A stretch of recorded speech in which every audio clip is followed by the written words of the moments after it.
أعوذ بالله من الشيطان الرجيم.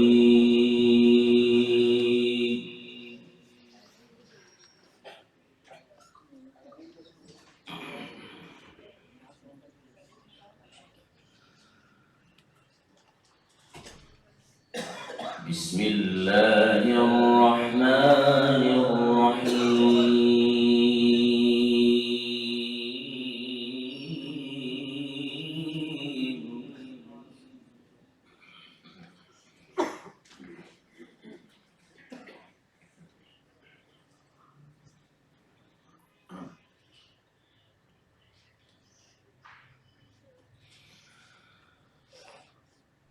إن هذا القرآن يهدي للتي هي أقوم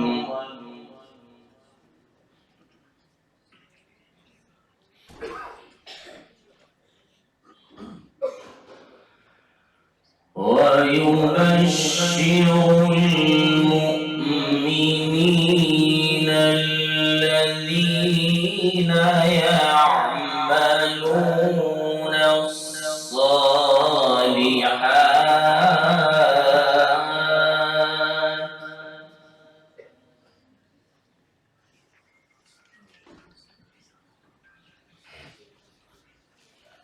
أن لهم أجرا كبيرا.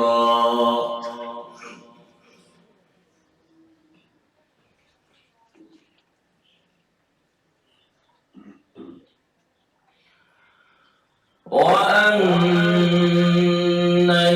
الذين لا يؤمنون بالآخرة أعتدنا لهم عذابا أليما.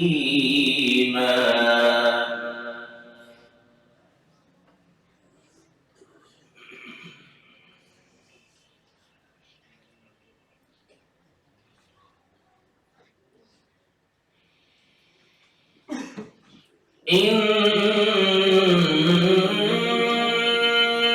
هذا القرآن يهدي للتي هي أقوم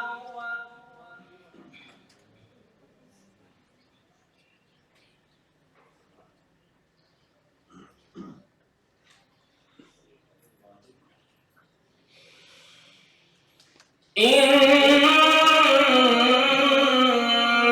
هذا القرآن يهدي للتي هي أقوم هي أقوم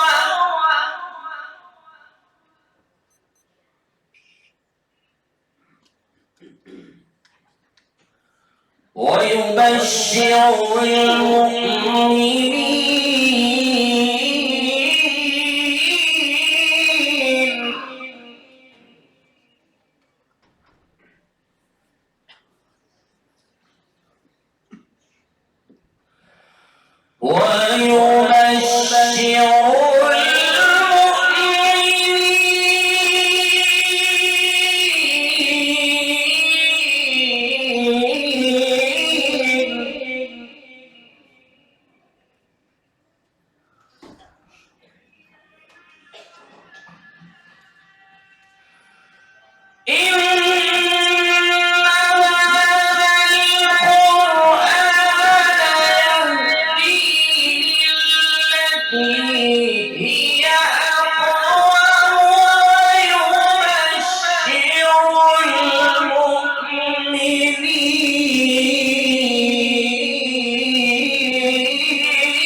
أقوم.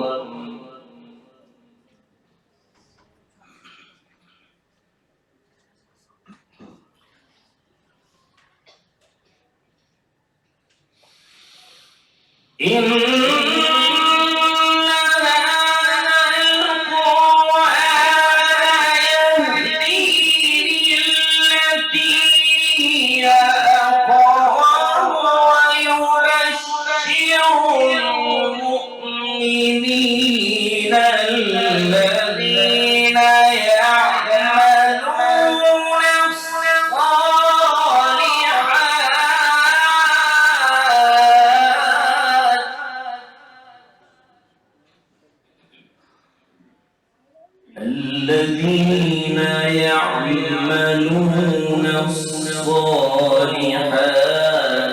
أن لهم أجرا كبيرا.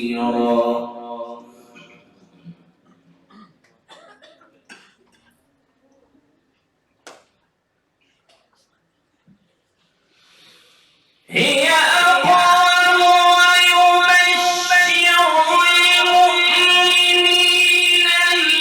الذين يعملون الصالحات أن لهم أجرا كبيرا.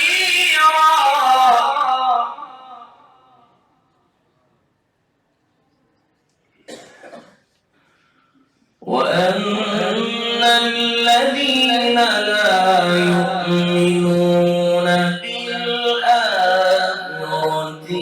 أعتدنا لهم عذابا أليما.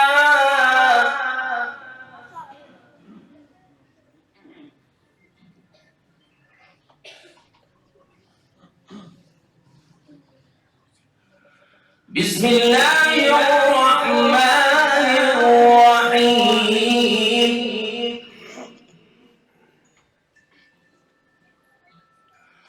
لو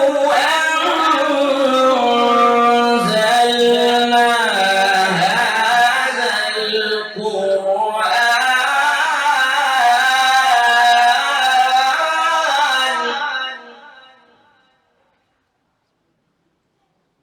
لو أنزلنا هذا القرآن على جبل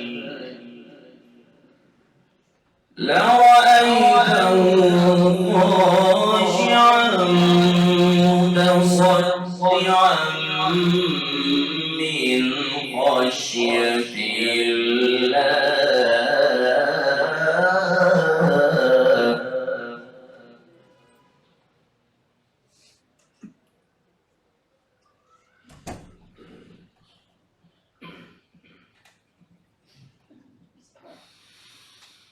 لو أنزلنا هذا القرآن على جبل لرأيته خاشعا متصدعا من خشية الله.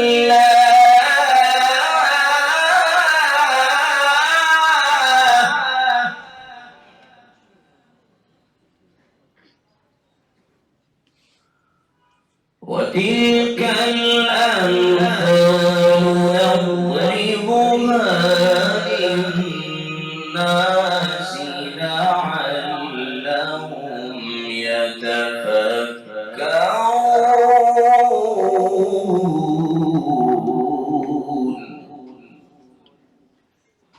هو الله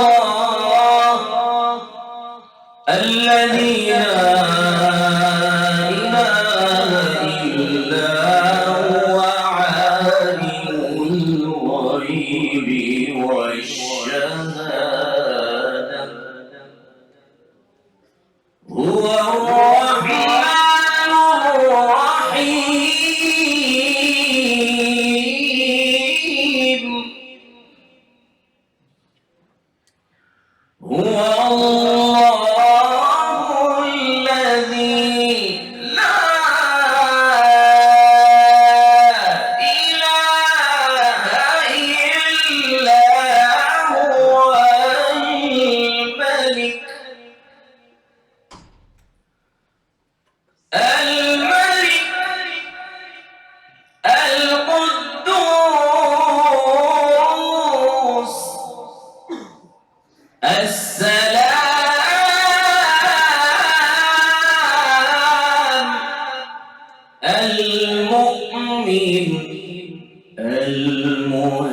المهيمن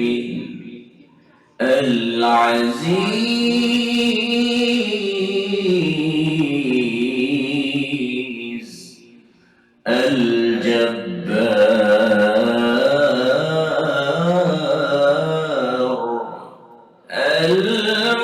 المتكبر سبحان الله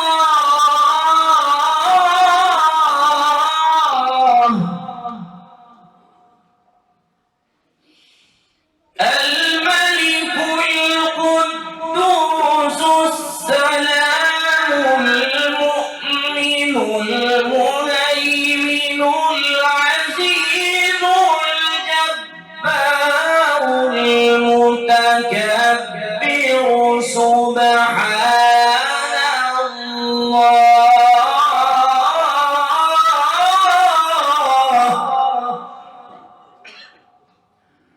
سبحان الله عما يشركون هو الله الخالق البارئ المصور له الأسماء الحسنى يسبح له ما في السماوات والأرض وهو العزيز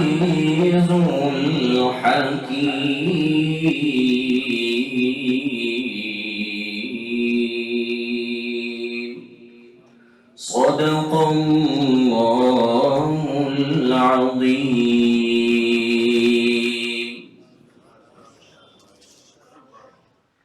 بارك الله فيك يا حامل القرآن، قد خصك الرحمن بالفضل والتيجان والروح والريحان. يا دائم الترتيل للذكر والتنزيل، بشراك يوم رحيل ستفوز بالغفران.